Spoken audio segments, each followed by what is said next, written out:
Hi, I'm Johnny from UltimatePaperMache.com, and I've started a Basset Hound. It's not done, rather obviously, but I got a lot of feedback from you guys from a couple of videos ago. I put out the baby orangutan video, and I asked people if they wanted some easy projects like that one, and I got a lot of fantastic ideas. Every single one of them is on my list because it was really hard to pick, basically. There was just so many really cool ideas. But when our friend Mr. Shellbot suggested a Basset Hound, I decided that's got to be the first one I do. And I've got two really good reasons for it. The first one is that it would give me the opportunity to stretch out a video series like the one we had for the cat. That was really a lot of fun because a lot of people saw it as a class and they went ahead and started in right then and there. Some of them got done before I did. And they showed off their progress photos out on the Daily Sculptors page of my website so that we could see what other people were doing. We got a lot of feedback on YouTube and out on my blog. And it was just really fun to do something together. And it also kind of breaks things up into manageable bits. There's going to be a lot of challenges for us with this Basset Hound, like all those wrinkles, for instance, getting the eyes on in the right place and his nose, and you know, there's certain things that are always a little bit challenging every time you start in on a sculpture, especially if you're trying to make a halfway realistic animal. But if you break it up into little pieces and just do one part at a time, then each individual part isn't hard at all. So that's the biggest reason that I wanted to do this series about the Basset Hound. But the other reason is that one of the favorite things that I've ever made was a bully dog that my father now has. It's been sitting in front of his TV set for about 10 years now. I really like that dog sculpture, partly I think just because it looks an awful lot like the dog I grew up with. But I didn't have a video camera when I made him. I didn't take any progress photos. I didn't put out a tutorial at all. I don't even remember how I made him, to be honest, because I didn't document it anywhere. But this time I'm going to do it differently. I am going to show you how it's done. I have a pattern that you can use now if you would like to follow along. It's at ultimatepapermache.com/Basset Hound. You can change it around as much as you want to, just like I'm going to do. If you do start in on the Basset Hound, make sure that you're subscribed and that you hit the little bell thingy down below, because you'll want to know when the next video comes out so that we can all kind of do this together. If you're watching this in the future and all of the Basset Hound videos have already been done, then you can go ahead and check for the playlist, the Basset Hound playlist on my channel. And that way you can see all of them at once without having to dig around and try to find them. Getting him to this point took me about an hour, so I think that's about right for one of these videos. So let's go ahead and get started. I printed mine on full sheet labels just because it's so much easier, but if you want to print them on regular paper, just get a glue stick and use that to put your pattern right on the cardboard. I'm not going to use the tail on the cardboard just because I'm really clumsy, and if I create a sculpture that has something sticking out like that, I end up cracking it against a door frame or something. So I'm going to use a piece of wire, wrap it around the Basset Hound's rear end, and I'll just use some crumpled foil to fill it in. But I will use this pattern to tell me exactly how long the tail needs to be. I wanted a piece of cardboard that didn't have any bend lines in it. Like this one, for instance. This guy would not fit on there entirely without having the bend across part of him. So I looked around the house and I found one that's just a little bit wider, and that's what we're going to use. But we can't do it until we cut this line here so that we can match the two pieces up. We want the actual armature to have all of the body on there on one piece. We don't want, obviously, two pieces of cardboard. It would work. I mean, you could tape them together, but I don't want to. And I'm not going to use the ears either, because even though those are the right length of ears for a Basset Hound this size, I actually want mine to be longer just because I think it would be fun. So now let's see if he's going to fit.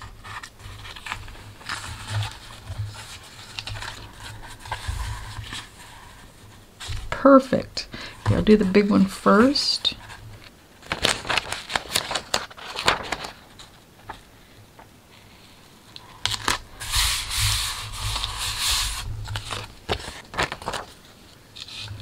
Line it up. Now this body is made for a Basset Hound that's sitting down. If you want him to be standing up, you might need to change things around just a little bit. Or just use photographs that you find or a sketch that you make and create your own pattern.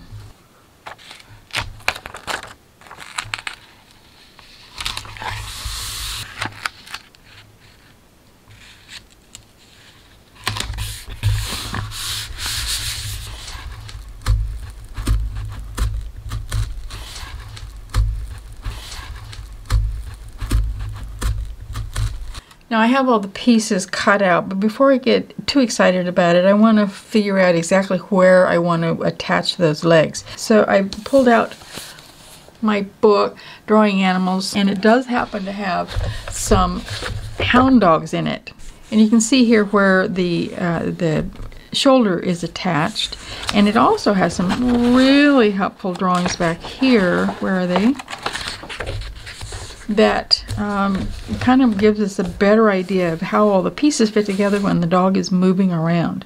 And it looks like the shoulders are going to be fairly far forward. He's got a real strong breastbone here too, so that kind of sticks out in front. So I've decided, since he's sitting down, it's going to go pretty much right there. And he's got really short legs, so a bit like that. These legs look really skinny now, but once we get all the wrinkles on them, they won't look quite like that. I'm going to need to change this hind leg. I thought one of them would have the foot just like it would be if it was standing up, but now that I've got it out here, that's obviously not going to work. It's going to need to be more like this one. So that's really easy to do. I'll do that when I start putting them together. So we're going to want his leg, just at least this one right here. And now I'm going to cut this, and I'm just put a line here so that I remind myself that I don't want to cut into the spine. I just want to give it enough slices so that I can twist it properly.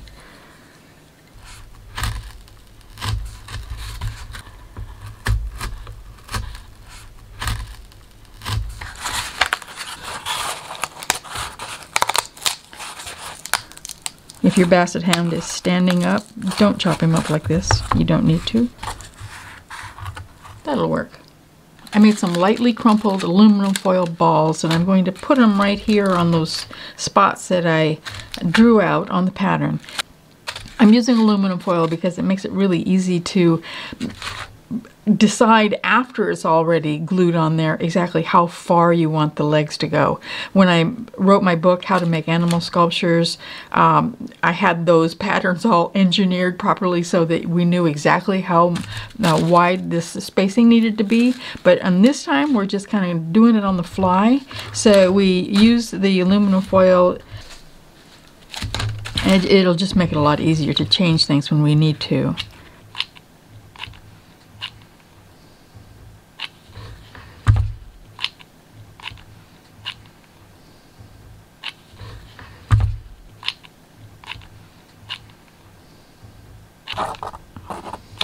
I'm just eyeballing it here, making sure, as close as possible to sure, that we've got it in the same place.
not perfect, but I think it'll work.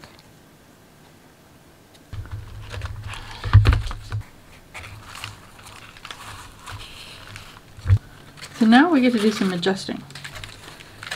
And my feet are not flat, so I need to move those. I can do that because the foil isn't crumpled tight. If it gets crumpled into an absolutely tight ball, it's like a piece of metal, you know, actual solid metal, and you wouldn't be able to make any changes with it at all. But if you keep it fairly loose, you can make changes. And if you absolutely have to, you can always pull it off and start over. But I think this is going to work really well. I do need to stiffen up the spine now though, because otherwise it's just going to keep falling down.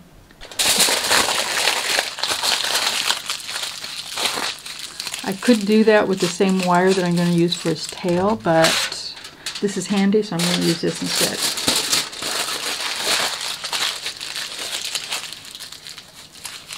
And this time I am crumpling it as tight as I can to make it nice and strong.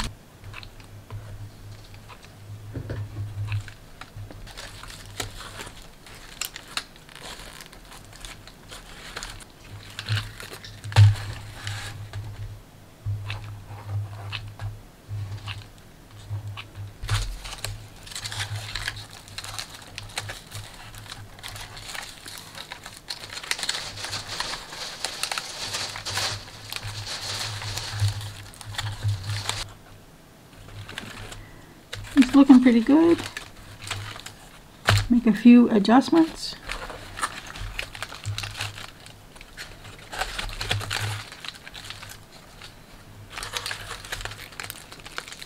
Push this in so it's like the proper distance. It also makes it a lot stronger. And do the same with this.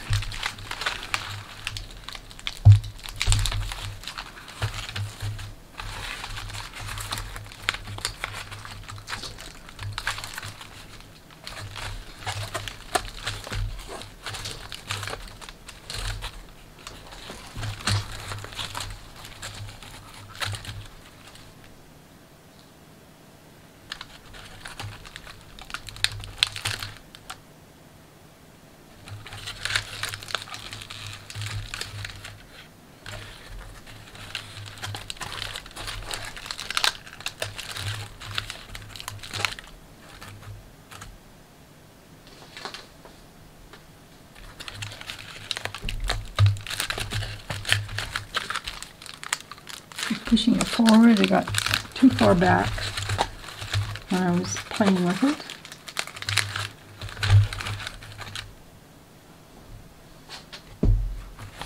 I think he's going to work. Now this took me about an hour to do, so I think this is a good place to stop. We're going to be filling in the forms, at least starting in the next video. In the meantime, go ahead and download the pattern if you want to. It's at ultimatepapermache.com/Basset Hound, all one word.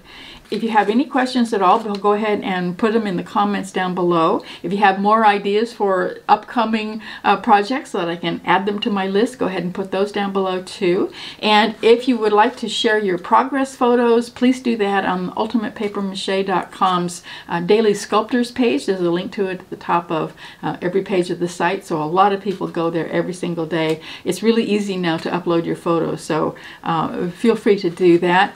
And also make sure that you watch this video if you'd like to make a dog other than a Basset Hound. It's not hard to make this kind of pattern, and it just makes sculpting so much easier. So go ahead and get started, and I'll see you in the next video.